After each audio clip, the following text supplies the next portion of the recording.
ಕಲಬುರಗಿಯ ಶ್ರೀ ಶರಣಬಸವೇಶ್ವರ ಜಾತ್ರಾ ಮೈದಾನದಲ್ಲಿ ನಡೆಯುತ್ತಿರುವ ರಾಜ್ಯ ಮಟ್ಟದ ಮಹಿಳಾ ಸ್ವಸಹಾಯ ಗುಂಪುಗಳ ಉತ್ಪನ್ನಗಳ ಪ್ರದರ್ಶನ ಮತ್ತು ಮಾರಾಟ ನಮ್ಮ ಸರಸ್ ಮೇಳ ಕಳೆದ 3 ದಿನಗಳಿಂದ ಯಶಸ್ವಿಯಾಗಿ ನಡೆದುಕೊಂಡು ಬರುತ್ತಿದೆ. ಮೂರನೇ ದಿನವಾದ ಬುಧವಾರ ಸಂಜೆ ಕಲಬುರಗಿ ಹೈಕೋರ್ಟ್ ಸಂಚಾರಿ ಪೀಠದ ನ್ಯಾಯಾಧೀಶರುಗಳಾದ ಸುನಿಲ್ ದತ್ತ ಯಾದವ್, ರಾಜೇಶ್ ರೈ, ವಿಶ್ವಜಿತ್ ಶೆಟ್ಟಿ ಹಾಗೂ ಆರ್ ನಟರಾಜ್ ಭೇಟಿ ನೀಡಿ ಪ್ರತಿ ಮಳಿಗೆಗಳಿಗೂ ಭೇಟಿ ನೀಡಿ ಮಾಹಿತಿ ಪಡೆದುಕೊಂಡು ಪ್ರಶಂಸನೀಯ ವ್ಯಕ್ತಪಡಿಸಿದರು. ಬಳಿಕ ಅಕ್ಕ ಕೆಫೆಗೆ ಭೇಟಿ ನೀಡಿ ತಿನಿಸುಗಳನ್ನ ಸವಿದು ರುಚಿ ಹಾಗೂ ಶುಚಿತ್ವದ ಕುರಿತು ಪ್ರಶಂಸನೀಯ ವ್ಯಕ್ತಪಡಿಸಿದರು.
Pleasant experience where we are exposed to diverse contribution by self-help groups, and I think it's a good effort to showcase and provide a network for them.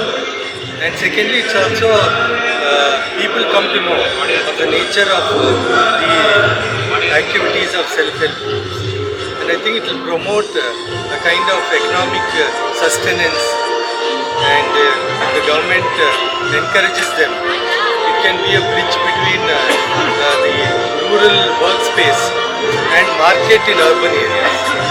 Sir, ಅಕ್ಕ ಕೆಫೆ ಫುಡ್ ಟೇಸ್ಟ್ ಮಾಡಿದ್ವಿ. ಇದು ಒಂದು ಹೊಸ initiative all over state ನಡೀತಾ ಇದೆ. ಹೊಸದಾಗಿ coffee ಕಿಯೋರ್ಸ್ ಶುರು ಆಗ್ತಾ ಇದೆ. ಸೊ ಟೇಸ್ಟ್ ಮಾಡಿದ್ವಿ, ಹೇಗೆ ಅನಿಸ್ತು sir? It was good and hygienic, and the food courts were organized very appropriate. ನಿಮ್ಮ ಮನೆಯಲ್ಲಿ ಮದುವೆ ಇದೆಯಾ? ಮದುಮಗ ಸೇರಿದಂತೆ ಸಂಬಂಧಿಕರಿಗೆ, ಸ್ನೇಹಿತರಿಗೆ ಬಟ್ಟೆ ಖರೀದಿ ಮಾಡೋದಿದೆಯಾ? 10 ಅಂಗಡಿಗೆ ಹೋಗಿ ಬಟ್ಟೆ ಹುಡುಕುವ ಬದಲು ಎಲ್ಲಾ ರೀತಿಯ ಹಬ್ಬಗಳ, ಮದುವೆ, ಶುಭ ಸಮಾರಂಭ ಸೇರಿದಂತೆ ಎಲ್ಲಾ ರೀತಿಯ ಬಟ್ಟೆಗಳು ಇದೀಗ ಒಂದೇ ಸೂರಿನಡಿಯಲ್ಲಿ ಕಲ್ಪಿಸಿದ್ದಾರೆ. ಹಾಗಾದ್ರೆ ಚಿಂತೆ ಬಿಡಿ. ನಿಮ್ಮ ಕಲಬುರಗಿಯಲ್ಲಿ ಮೀರಾ ಮೆನ್ಸ್ ಅವೆನ್ಯೂ ಪುರುಷರ ಬಟ್ಟೆಗಳಿರುವ ಬೃಹತ್ ಶೋರೂಮ್ ಪ್ರಾರಂಭಿಸಿದ್ದಾರೆ. ಇಲ್ಲಿ Manyavar, Blackberry, Jack and Jones, Rare Rabbit, Spykar, Indian Terrain, Arrow, Mufti, US Polo ಸೇರಿದಂತೆ ಎಲ್ಲಾ ರೀತಿಯ ಬ್ರಾಂಡೆಡ್ ಬಟ್ಟೆಗಳು ಇಲ್ಲಿ ಲಭ್ಯ. ಇನ್ನೊಂದು ವಿಶೇಷ ಏನೆಂದ್ರೆ, ಮದುಮಗನಿಗೆ ಹಾಗೂ ಸಂಬಂಧಿಕರಿಗೆ ಮದುವೆಗೆ ಬೇಕಾದ ಎಲ್ಲಾ ರೀತಿಯ ಬಟ್ಟೆ, ಸೂಟ್, ಶೇರ್ವಾನಿ, ಜೋಧ್ಪುರಿ, ಬ್ಲೇಸರ್, ಪೇಟಾ, ಶೂಸ್ ಸೇರಿದಂತೆ ಎಲ್ಲಾ ರೀತಿಯ ವಸ್ತುಗಳು ಇಲ್ಲಿ ರಿಯಾಯಿತಿ ದರದಲ್ಲಿ ಲಭ್ಯ. ಮತ್ತ್ಯಾಕೆ ತಡ? ಹಿಂದೆ ಭೇಟಿ ನೀಡಿ. ಕಲ್ಯಾಣ ಕರ್ನಾಟಕದ ಬೃಹತ್ ಬಟ್ಟೆ showroom Meera men's avenue, Lahoti petrol bunk ಮುಂಭಾಗ, ತಿಮ್ಮಾಪುರಿಗೆ ಹೋಗುವ ರಸ್ತೆ, ಕಲಬುರಗಿ. ಹೆಚ್ಚಿನ ಮಾಹಿತಿಗಾಗಿ ಸಂಪರ್ಕಿಸಿ 9916745499.